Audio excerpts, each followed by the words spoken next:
건강 전문의 중에 건강의학과 전문의 이호선 박사가 쓴 책 중에 가족이라는 착각이라는 책이 있어요. 가족이라는 착각.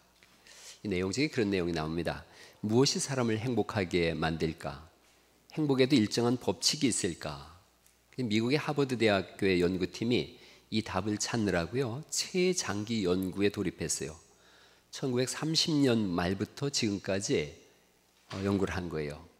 1937년에 입학한 하버드 대학에 입학한 2학년 학생 268명의 삶을 이분들이 노인이 되고 세상이 떠날 때까지 끈질기게 추적하면서 행복하고 건강한 삶에 어떤 법칙이 있을까요? 질문하고 그 답을 계속 찾아냈어요. 20대 때 겪었던 일은 20대에, 50대에 겪었던 일은 50대에 기록했어요. 35년간 연구하고 그리고 행복의 조건이라고 하는 책을 썼습니다. 결론은 그렇습니다. 삶에서 가장 중요한 것은 인간관계이며 행복은 결국 사랑입니다. 너무나 뻔한 얘기 같은데 그렇게 많은 돈과 시간을 투자해서 꼭 알아낼 필요가 있었는가? 근데 이 뻔해 보이는 이 이야기가 사실은 역사가 되어져요. 사랑이라는 거예요. 사랑을 받으면 회복이 되고 살 길이 열리고 사랑을 받으면 비로소 행복해집니다. 거꾸로 말씀드리면 사랑을 잃어버리면 다 잃어버리는 거예요. 사랑이 사람을 세우기도 하고 무너지기도 합니다. 사랑은 힘이 있습니다. 근데 진짜 사랑이 뭐냐 이거죠. 우리가 읽은 본문은 예수님께서 베드로에게 네가 나를 사랑하느냐라고 물으시는 질문이 있습니다. 3번 물으시죠. 근데 이 배경이 있어요. 이 배경은 베드로의 결정적인 실패 3가지가 있습니다. 그동안 요한복음을 쭉 설교하면서 베드로의 실패에 대한 부분들을 봤는데요. 크게 보면 첫 번째, 기도하지 않는 실패가 있어요. 기도하지 않았어요. 예수님께서 십자가 지시기 전에 겟세마네 동산에 올라가셔서 기도하시거든요. 그때 제자들에게 분명히 말씀하세요. 시험에 들지 않게 깨어있어 기도하라. 기도는 왜 하느냐 하면 기도는 사실은 하나님을 의지합니다라는 신앙 고백이에요. 내 힘으로 할 수 없거든요. 내 힘으로 할 수 있으면 기도 굳이 할 이유가 없지요. 내 힘으로 할 수 없기 때문에 하나님 의지합니다. 하나님이 이끄시는 대로 따르겠습니다 라는 강력한 의지의 고백이 기도예요. 근데 이 사람은 기도하지 않았어요.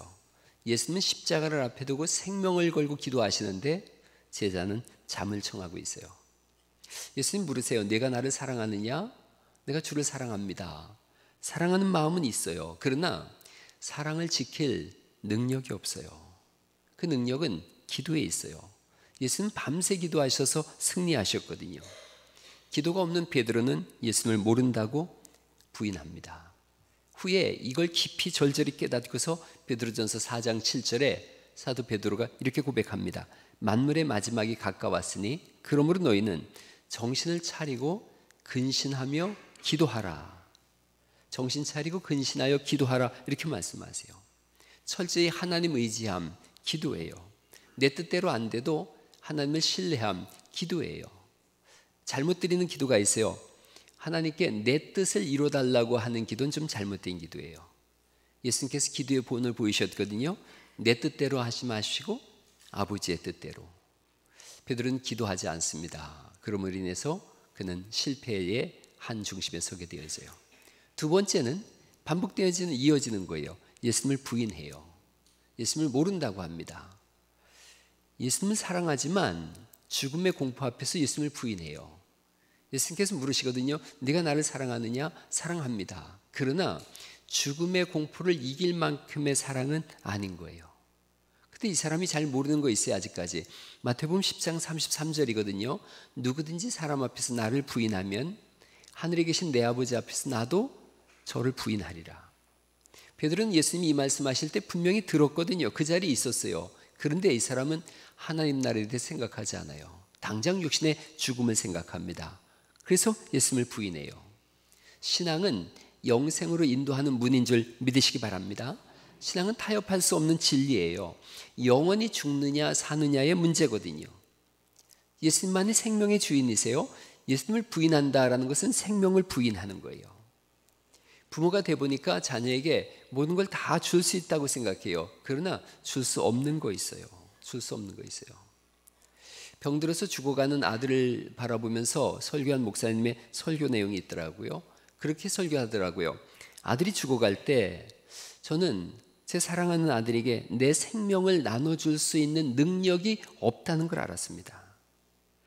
정말로 필요할 때 생명을 나눠줄 수가 없었어요. 아버지의 자격 없음이 여실히 드러났습니다.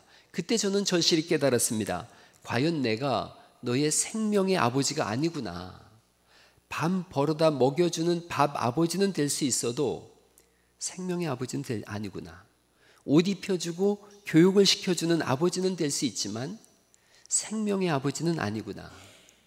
그래서 기도했다는 거예요. 하나님, 생명의 아버지시여, 내 아들에게 생명을 나눠주세요. 내 아들을 살려주세요. 생명의 하나님을 붙잡았어요. 그리고 하나님은 그 아버지의 기도를 들으시고 아들을 살려줬어요. 목숨을 나눠줄 수 있다면, 두부 한 무 사가지고 반 뚝 잘라서 나눠줄 수 있다면 부모는 다 자녀에게 자기 생명 뚝 잘라서 나눠줄 거예요. 근데 그렇게 인간은 나눠줄 만한 능력이 없어요. 그런 자원이 전혀 없어요. 사랑하는 사람의 죽음을 막을 길이 없어요. 효심이 지극한 그런 효자, 효녀에 대한 이야기도 신문 기사를 통해서 종종 봅니다. 부모에게 신장을 기증한 자녀, 또 폐를 기증한 자녀, 골수를 이식한 자녀, 이런 이야기를 들을 때마다 감동을 우리가 받습니다. 그러나 영원한 생명을 줄 수는 없어요. 사람의 가장 큰 복은 생명의 하나님과 연결되는 것인 줄 믿으시기 바랍니다. 생명의 주인이신 하나님과 연결되면 영생으로 인도되어지는 거예요. 그렇게 보면 가장 큰 효도는 예수님 믿도록 부모님을 예배당으로 인도하는 거예요. 가장 큰 자녀 사랑이 뭐냐? 예수님께로 인도하는 거예요. 최고의 우정이 뭐냐? 생명의 예수님을 전하는 거예요. 오늘 우리에게 저 교수님 한 분이 자기 제자를 데리고 왔어요. 그게 진짜 제자 사랑이라고 생각해요. 여러 가지 가르쳐 줄 수 있지만 그러나 영원하신 하나님을 알게 함, 영생을 알게 함, 그것보다 중요한 건 없어요. 예수님 말씀하시거든요. 나는 생명이요 부활이다. 그런 거로 예수님을 영접하면 영생을 얻을 것이고 영원한 하나님 나라에서 부활하는 줄 믿으시기 바랍니다. 이것을 베드로는 가볍게 생각했어요. 그래서 결정적 순간에 정말 예수님을 인정할 수 있는 최고의 시간에 그는 예수님을 부인합니다. 기도하지 않은 실패, 예수님을 부인하는 실패가 있었어요. 세 번째는 우리가 지난주에 읽은 말씀인데 예수님을 떠나갑니다. 부활하신 예수님을 베드로는 분명히 만났거든요. 그럼에도 불구하고 갈릴리 고기잡이 가겠다고 옛 생업을 따라서 갑니다. 그것이 더 좋으냐라고 예수님께서 내가 나를 더 이것들보다 나를 더 사랑하느냐라는 이 세 번째 질문 중에 하나는 이 물고기보다 이 생업보다 이렇게 의미를 가질 수 있어요. 이 세상보다 나를 더 사랑하느냐 이걸 물으시는 거예요. 예수님을 떠나가는 실패가 있습니다. 예수님 믿다가 예수님 믿기 이전으로 돌아가는 분들을 종종 봅니다. 대화를 나눠보면 교회에 오지 않는 다양한 이유들이 있어요. 그 다양한 이유들 가운데 하나님이 싫어서라는 이유는 한 번도 들어본 적이 없어요. 한마디로 인간이 꼴보기 싫어서 안 나온다는 거예요. 인간이 보기 싫어서. 근데 가만히 생각해 보세요. 처음에는 이 교회야말로 가장 아름다운 교회인 줄 알아요. 사람들도 너무 좋고 분위기도 따뜻하고 일단 목사도 괜찮아 보이죠? 목사도 뭐 괜찮아 보이고 다 좋아 보여요. 그러나 생각해 보세요. 여기도 사람 사는 곳이에요. 여기가 천국이구나 라고 생각하지만 똑같이 사람 사는 곳이기에 때로는 미움도 있고 시기도 있어요. 다툼도 있어요. 이런 장면을 보면서 교회를 떠나가려고 그래요. 그러나 생각해 보셔야 돼요. 사람 사는 곳이에요. 문제가 자연히 있어요. 우리에게 좋다고 하지만 우리 교회도 가만히 내면을 잘 들여다보면 혹시 목사는 모르지만 문제가 있을 수 있어요. 그래서 교회에 오면 가장 먼저 교회가 빨리 해야 되는 일이 뭐냐면 그 시선을 예수님께로 돌리게 하는 것이 가장 중요한 줄 믿으시기 바랍니다. 예수님만이 완전하세요. 사람은 불완전해요. 예수님께 시선을 돌리는 순간 그때부터 비로소 감사함이 나와요. 끝까지 교회의 겉모습만 바라보면 불평과 불만 속에 교회를 떠나가게 되어져요. 저는 여러 훌륭한 교회들을 많이 봤어요.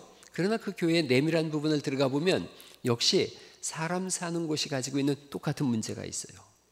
목사도 마찬가지예요. 이렇게 여기 서서 늘 설교하니까 점잖고 괜찮아 보이죠?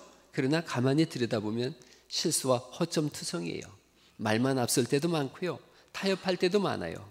그래서 자주 기도하는 거예요. 하나님, 저를 향한 모든 시선이 무능한 저에게서 전능한 하나님께로 옮겨지게 하옵소서. 목사를 보면서 시험 들고 마상 입었어요. 마음의 상처를 마상이라 그러더라고요, 요즘. 그럴 수 있어요. 저는 그렇게 높은 곳에 거하는 사람이 아니거든요. 거룩한 말을 하지만 거룩하게 못 사는 죄인이에요. 그래서 빨리 시선을 예수님께로 옮기는 거예요. 베드로의 실패 3개가 있어요. 기도해야 될 때 잠이 들었어요. 예수님을 인정해야 될 때 부인했어요. 예수님을 따라야 될 때 예수님을 떠났어요. 그리고 지난 시간에 우리가 읽은 것처럼 이 사람은 빈손이에요. 밤바다를 헤매는 빈손된 인생이 됐어요. 중요한 건 바로 그 시간에 예수님 베드로를 찾아오셨다는 거예요. 찾아가신 예수님은 베드로를 비판하거나 추궁하지 않으세요. 한 가지를 묻고 계세요. 나 사랑하니? 이거 물으세요. 결국은 사랑의 문제예요. 나를 사랑하느냐, 그 진심을 물어보고 계세요. 사랑한다고 고백했더니 모든 실수와 허물이 덮여지더라고요. 다시 기회를 줍니다. 사랑은 다시 믿어주는 거예요. 그리고 사랑은 다시 사명을 주는 거예요. 예수님 3번 질문하시거든요. 나 사랑하느냐, 나 사랑하느냐, 나 사랑하느냐. 그걸 처음에는 아가파오, 아가파오, 3번째는 필레오, 하나님의 사랑, 우정 이렇게 표현하지만 이 당시적 헬라어는 모든 걸 다 똑같이 썼어요. 그냥 아가페, 필레오, 에로스 3가지 사랑을 다 혼합해서 썼으니까 크게 구분 안 줘도 돼요. 내 어린 양을 먹이라. 양도 이름이 다 다르다 그러는데 헬라어 문법에는 같은 단어를 동일한 의미를 다른 단어를 쓰니까 그것도 큰 문제는 없어요.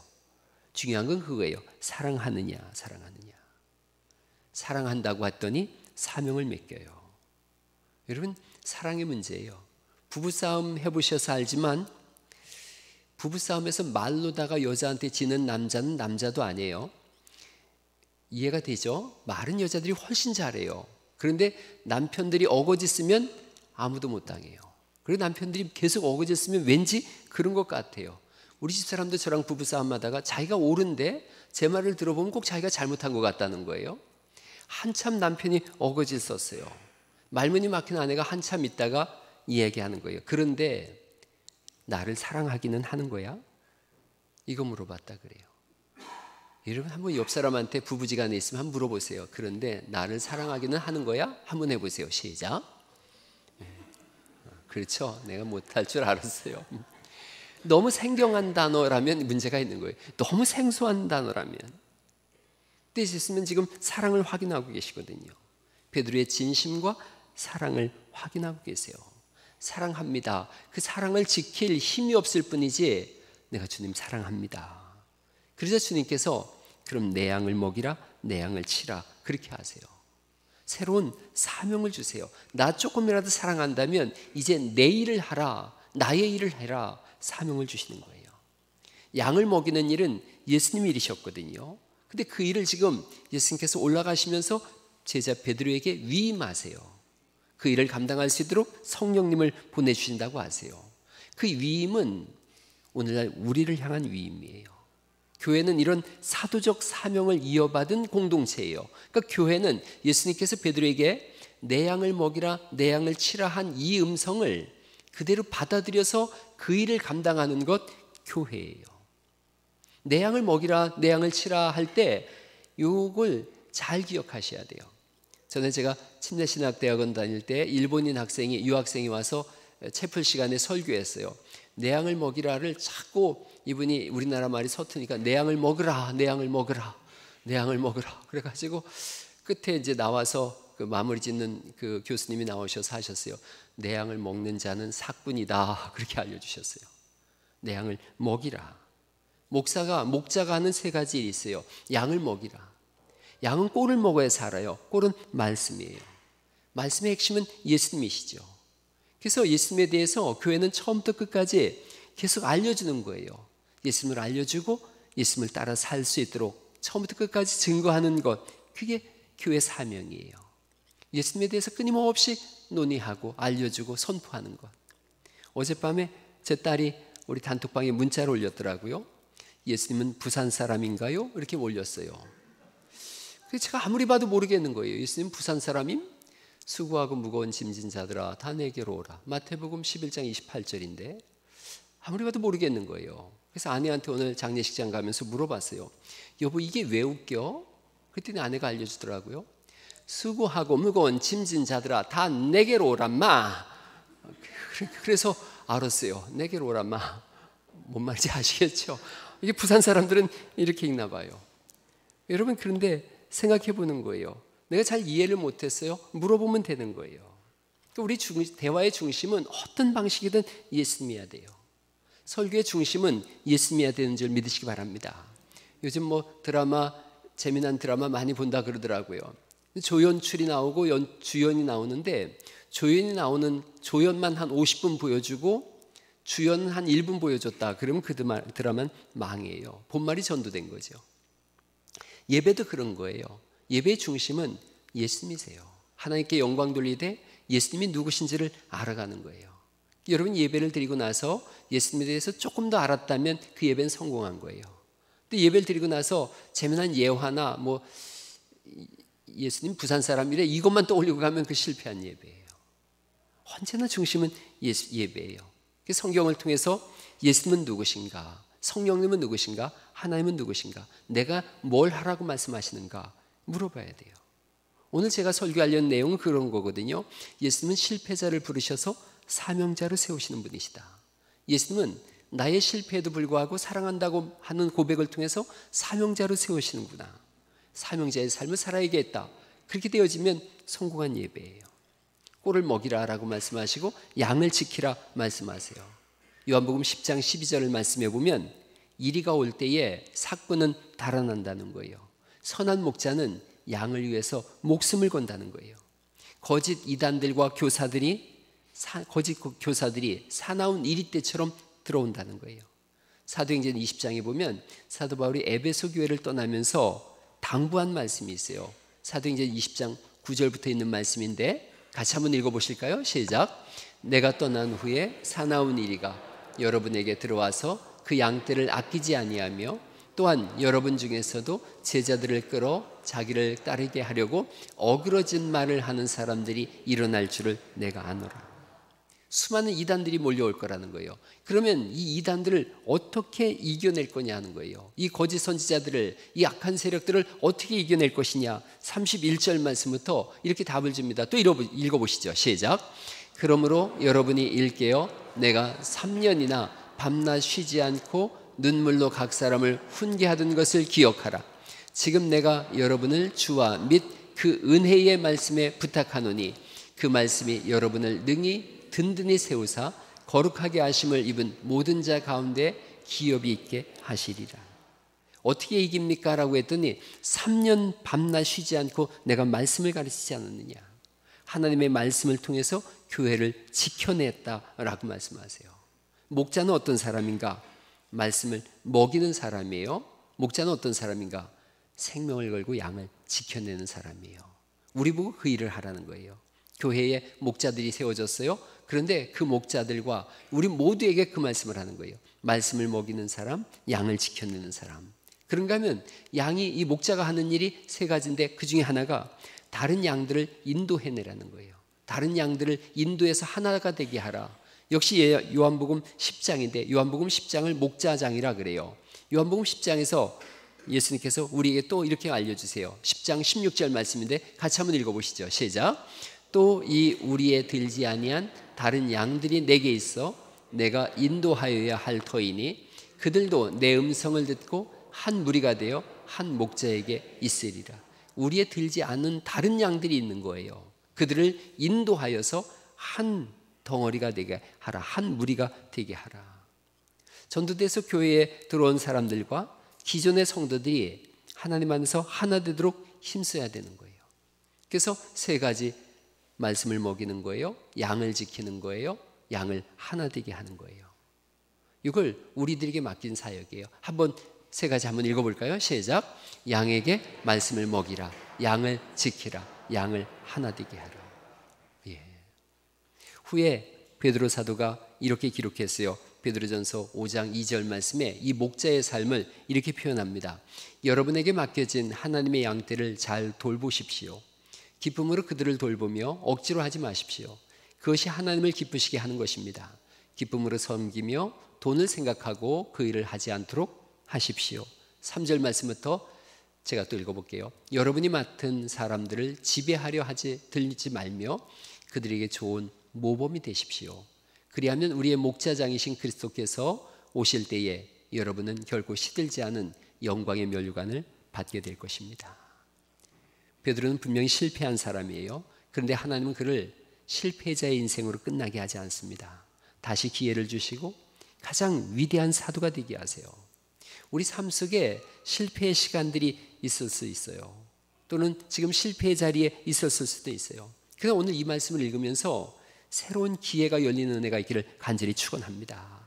이제는 말씀을 먹는 사람에서 말씀을 먹이는 사람, 내가 지킴을 받는 사람에서 이제는 지키는 사람, 내가 인도를 받는 사람에서 이제는 인도하는 사람, 지금 우리에게 그렇게 삶을 바꿔가라고 사명의 사람으로 우리를 세우세요. 성장하고 성숙하는 시간인 거예요. 어린아이에서 장성한 신앙인으로 바뀌어가는 거예요. 실패자에서 사명자로 바뀌어가는 거예요. 신앙은 그런 성장과 성숙이 예배 때마다 일어나는 은혜가 있기를 간절히 축원합니다. 오래전에 96살 된 할아버지하고 92세 된 할머니가 텔레비전에 나와서 인터뷰하는 거 봤어요. 결혼 70주년 기념이더라고요.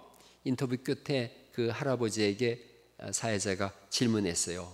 만일에, 그런 일은 없겠지만 만일에 죽었다가 다시 태어난다 그러더라도 지금 부인하고 결혼하시겠습니까? 할아버지가 가만히 있더니 좀 생각해 봐야 되겠는데요? 그러는 거예요. 그럼 사람들이 막 웃고 그러는데 할머니는 좀 속상하죠. 할머니한테 물어봤어요. 죽었다 다시 태어나는 길이 있다면 다시 이 남편하고 결혼하겠습니까? 대답이 바로 나왔어요. 내가 돌봐줘야죠. 그렇게 대답한 거예요. 뭐 사랑한다 안 한다, 결혼한다 안 한다, 이게 아니라 저 사람한텐 내가 필요합니다, 이 얘기를 하는 거예요. 내가 도와줘야 합니다, 이렇게 대답하는 거예요. 내가 돌봐줘야지. 그게 사랑이에요. 목자의 마음이 어떤 마음인가, 성도의 마음, 성숙한 마음이 어떤 마음인가, 돌봄을 받던 사람이 마음을 바꾸는 거예요. 이제 내가 돌봐줘야 되겠다. 부부지간에도 그래요. 저 사람이 아니면 누가 내 성질을 받아주며 내 응석을 받아주겠는가. 그렇게 생각하니 고마운 거예요. 내가 아니면 누가 저 사람 평생 도우며 살겠는가. 그렇게 마음 먹고 헌신하는 거예요. 교회도 똑같습니다. 내가 세우지 않으면 누가 이 교회를 세워가겠는가. 내가 헌신하지 않으면 누가 헌신하겠는가. 여러분 혹시나 신앙생활 하시다가 왜 이렇게 이 교회는 사랑이 없어요? 그렇게 이야기할 시간이 되면 내가 묵묵히 먼저 사랑하세요. 이렇게 교회 청소가 안 돼 있대? 그러면 내가 청소하면 되는구나. 생각이 바뀌어지는 거예요. 그때 비로소 사명자가 탄생하는 시간이에요. 오늘 말씀을 마치려고 그래요. 예수님이 베드로에게 3번 질문하시거든요. 그의 실패를 다 덮고 사랑하느냐 하나를 물으시고 사랑한다고 대답했더니 사명을 맡기시거든요. 그러자 그는 가장 위대한 사도가 되거든요. 강영호 박사가 쓴 우리가 오르지 못할 산은 없다라는 책이에요. 맹인으로 한국 최초 박사였어요. 이분이 자서전이에요. 큰아들은 커서 아빠의 눈을 고쳐준다고 하버드 대학 의대에 진학을 했고 안과 의사가 됐어요. 둘째 아들은 듀크대에서 공부하고 백악관 선임 법률 고문이에요. 둘째 아들의 얘기예요. 둘째 아들이 중학교 1학년 들어갔는데 숙제를 받은 거예요. 미국에 숙제를 받았어요. 가장 존경하는 인물은 누굽니까? 그랬더니 마이클 조단을 썼어요. 마이클 조단. 그의 눈부신 그 농구 실력을 보면서 나는 그를 존경합니다. 근데 중학교 3학년이 됐을 때 똑같은 숙제를 다시 받았어요. 내가 존경하는 인물은 누굴까요? 이분이 더 이상 마이클 조단이라고 안 쓰고 내 아버지라고 썼어요. 제 아버지입니다. 맹인의 핸디캡을 딛고 일어나서 미국에서 가장 존경받는 사람 50인 중에 한 사람으로 수많은 사람들에게 빛을 전하고 그리고 빛된 삶을 사는 그 아버지가 얼마나 자랑스러운지요. 저는 아버지를 가장 존경합니다.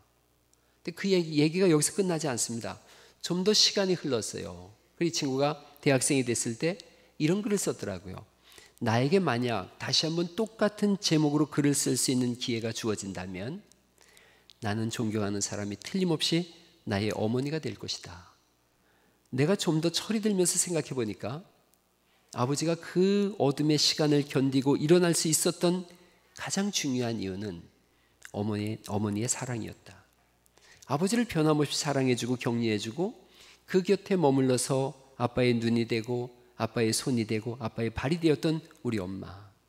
그러면서 우리 자식들을 훌륭하게 키워준 우리 어머니의 사랑 때문에 우리 아버지는 아버지가 될 수 있었기 때문이다. 제가 이 글을 읽으면서 예수님을 떠올렸어요. 우리가 살아가는 시간 속에 그 긴 어두운 시간의 터널을 지나가고 있을 때 잘 견뎌낼 수 있었던 것은 여전히 찾아오셔서 그 실패의 자리에 손을 잡아주시면서 나를 사랑하느냐라고 질문하시는 예수님의 따뜻한 음성이 있어서 그래요. 우리가 다시 사명자로 일어날 수 있었던 것은 예배 시간 끊임없이 우리에게 들려주시면서 내 양을 먹이라, 내 양을 치라라고 하시면서 다시 일으켜 세워주시는 주님의 손길이 있었기 때문에 그래요. 나태해졌던 신앙생활, 느슨해진 기도생활, 거짓된 삶의 모든 부분들을 오늘 이 시간에 다 떨쳐버리고 주님이 쓰시는 사명자로 다시 세움을 받는 위대한 발걸음들 되시기를 예수님 이름으로 축원합니다.